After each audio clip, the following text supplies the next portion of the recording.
नमस्कार दोस्तों। सबसे पहले हम आपको कांग्रेचुलेट करना चाहेंगे कि आप संस्कृत सीखने के लिए इंटरेस्टेड हैं। दोस्तों, आज के इस वीडियो में हम ऋकारांत पुल्लिंग भ्रातृ यानी कि भाई शब्द रूप को काफी विस्तार से समझेंगे। कारक चिन्ह के माध्यम से इसके एक एक मीनिंग को जानेंगे कि इन सभी शब्दों का क्या क्या अर्थ होता है, कौन से शब्दों का प्रयोग हम कहाँ कहाँ करते हैं। साथ ही यदि आपको ये भ्रातृ यानी कि भाई शब्द रूप याद नहीं हो रहा है तो आज के इस वीडियो में हम आपको साथ के साथ याद भी करवाने वाले हैं, इसलिए आप बने रहें हमारी वीडियो के लास्ट तक। और चलिए करते हैं वीडियो को स्टार्ट।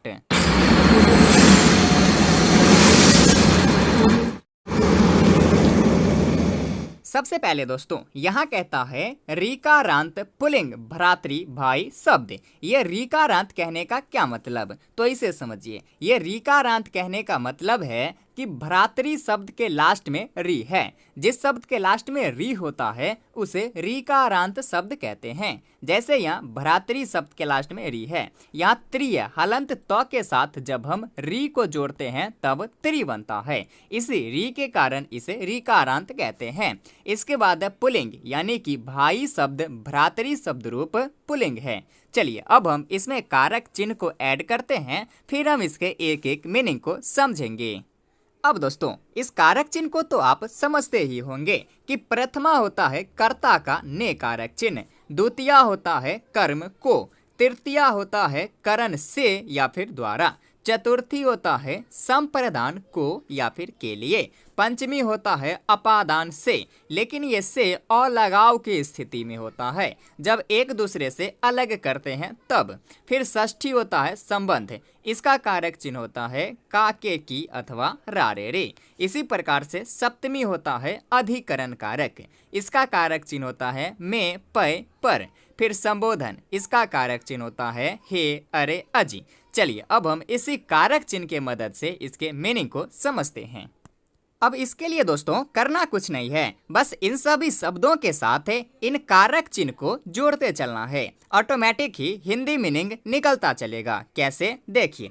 जैसे यहाँ है भ्राता, भ्राता मतलब होता क्या है, तो भाई, लेकिन यह एक वचन में है तो हम इसका प्रयोग एक भाई के लिए करेंगे तो क्या बोलेंगे, भाई, और इसके साथ हम प्रथमा का ने कारक चिन्ह जोड़ेंगे तो क्या हो जाएगा, भाई ने। इसी प्रकार से द्विवचन में भ्रातरौ, यह द्विवचन में है यानी कि इसका प्रयोग हम दो भाई के लिए करेंगे तो बोलेंगे दो भाई, और इसके लिए ने कारक चिन्ह जोड़ेंगे तो क्या हो जाएगा, दो भाई ने। इसी प्रकार से बहुवचन में भ्रातरः यानी कि इसका प्रयोग हम बहुवचन में करेंगे, बहुत सारे भाइयों के लिए करेंगे तो बोलेंगे भाइयों, और इसके साथ ने कारक चिन्ह जोड़ेंगे तो क्या हो जाएगा, भाइयों ने। एक वचन में भ्राता भाई ने, द्विवचन में बोलेंगे दो भाई ने, बहुवचन में बोलेंगे भाइयों ने। इसी प्रकार से द्वितीया यानी कि कर्म का कारक चिन्ह है को, तो इसका हम एक वचन में भ्रातरम भाई, और इसके साथ हम को कारक चिन्ह जोड़ेंगे भाई को।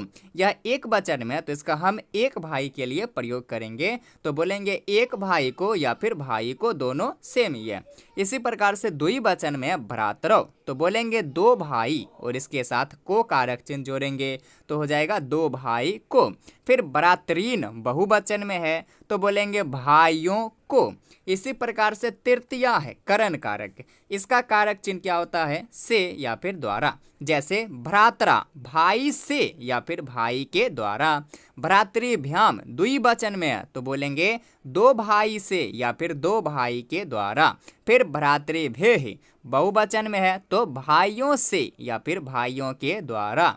इसी प्रकार से चतुर्थी संप्रदान कारक है, इसका कारक चिन्ह क्या होता है, को या फिर के लिए। जैसे भ्रातरे भाई को या फिर भाई के लिए। फिर भ्रातृभ्याम दो भाई को या फिर दो भाई के लिए। भ्रातृभ्यः भाइयों को या फिर भाइयों के लिए। फिर पंचमी, इसका कारक चिन्ह क्या होता है, से, लेकिन अलगाव की स्थिति में, जब भाई से किसी वस्तु या किसी चीज को अलग करेंगे तब। जैसे भ्रातुः भाई से, भ्रातृभ्याम दो भाई से, भ्रातृभ्यः भाइयों से। फिर षष्ठी है संबंध कारक चिन्ह, जब भाई का संबंध हम किसी से बताएंगे तब, जैसे भ्रातुः भाई का, भ्रात्रोः भाई दो भाई का, भ्रातृनाम भाइयों का। भ्रातुः भाई का, भ्रात्रो दो भाई का, भ्रातृनाम भाइयों का। फिर सप्तमी है, इसका कारक चिन्ह में या फिर पर, जैसे भ्रातृ भाई में या फिर भाई पर, भ्रातरोः दो भाई में या फिर दो भाई पर, भ्रातृषु भाइयों में या फिर भाइयों पर। इसी प्रकार से संबोधन कारक है, जब हम भाई का संबोधन करेंगे, संबोधित करेंगे तब। यदि हम एक भाई को संबोधित करते हैं तो बोलेंगे हे भ्रातः। यदि हम दो भाई को संबोधित कर रहे हैं तो बोलेंगे हे भ्रातरौ। यदि हम बहुत सारे भाइयों का बहुवचन में संबोधित कर रहे हैं, दो से अधिक भाइयों का संबोधित कर रहे हैं तो बोलेंगे हे भ्रातरः। चलिए, ये हमने समझा कारक चिन्ह के माध्यम से। अब एक बार बिना कारक चिन्ह का समझते हैं, जैसे भ्राता भाई ने, भ्रातरौ दो भाई ने, भ्रातरः भाइयों ने, भ्रातरम भाई को, भ्रातरौ दो भाई को, भ्रातरीन भाइयों को, भ्रात्रा भाई से या फिर भाई के द्वारा, भ्रातृभ्याम दो भाई से या फिर दो भाई के द्वारा, भ्रातृभ्यः भाइयों से या फिर भाइयों के द्वारा।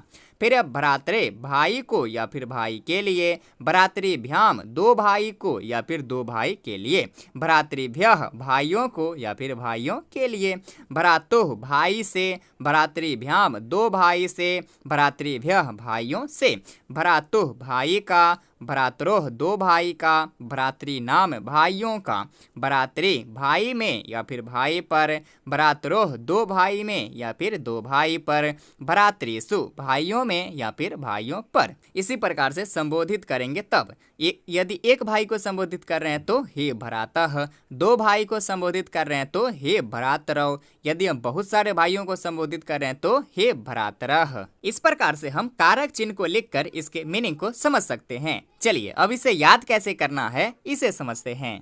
दोस्तों, ये याद आपको रट कर ही करना है, लेकिन रटने का भी सही तरीका पता होना चाहिए। आप लोग ऐसे पढ़ते होंगे, प्रथमा, भ्राता, भ्रातरौ, भ्रातरः। इस प्रकार से अलग अलग आपको नहीं पढ़ना है। साथ ही ये विभक्ति प्रथमा, द्वितीया, तृतीया, इस प्रकार से विभक्ति आपको नहीं बोलना है। ऊपर ये एक वचन, द्विवचन, बहुवचन, इसे भी छोड़ देना है।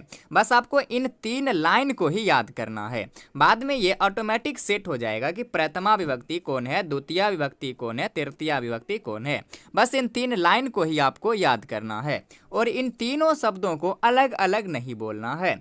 तीनों शब्दों को एक ही साथ बोलेंगे, फिर बीच में सांस लेंगे, फिर अगले तीन शब्दों को एक साथ बोलेंगे। कैसे, देखिए, भ्राता, भ्रातरौ, भ्रातरः, भ्रातरम, भ्रातरौ, भ्रातरीन, भ्रात्रा, भ्रातृभ्याम, भ्रातृभ्यः, भ्रातरे, भ्रातृभ्याम, भ्रातृभ्यः, भ्रातुः, भ्रातृभ्याम, भ्रातृभ्यः, भ्रातुः, भ्रातरो, भ्रातॄणाम, भ्रातृ, भ्रातरो, भ्रातृषु, हे भ्रातः, हे भ्रातरौ, हे भ्रातरः। इस प्रकार से आपको तीनों शब्दों को एक ही साथ बोलना है।